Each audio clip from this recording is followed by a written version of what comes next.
नमस्कार, मी हरीश ढोबळे आणि आपण पाहत आहात दैनिक जिल्हा हेडलाईन.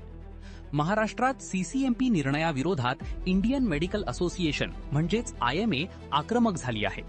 होमिओपॅथी डॉक्टरांना ठराविक अभ्यासक्रमानंतर ॲलोपॅथी उपचार करण्यास परवानगी देण्याच्या राज्य सरकारच्या निर्णयाचा IMAने तीव्र विरोध केला आहे. 24 तासांच्या कामबंद आंदोलनानंतर आता 6 ऑगस्टपासून आपत्कालीन वैद्यकीय सेवाही बंद करण्याचा इशारा IMAने दिला आहे. सरकारने हा निर्णय तातडीने मागे न घेतल्यास बेमुदत आंदोलन छेडण्याचा इशाराही संघटनेने दिला आहे. IMA अमरावतीचे अध्यक्ष डॉक्टर दिनेश वाघाडे यांनी सांगितले की 6 ऑगस्ट रोजी सकाळी 9:30 वाजता मुंबईच्या आझाद मैदानावर राज्यव्यापी आंदोलन करण्यात येणार असून त्यात अमरावतीसह राज्यभरातील डॉक्टर सहभागी होणार आहेत. IMAने स्पष्ट केले आहे की त्यांचा कोणत्याही वैद्यकीय पद्धतीला विरोध नाही, मात्र सीसीएमपीच्या माध्यमातून ॲलोपॅथी प्रॅक्टिस करण्यास परवानगी देण्याच्या निर्णयाला संघटनेचा ठाम विरोध आहे.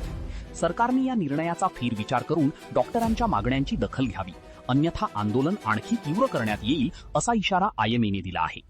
मी हरीश ढोबळे, पाहत रहा दैनिक जिल्हा हेडलाईन.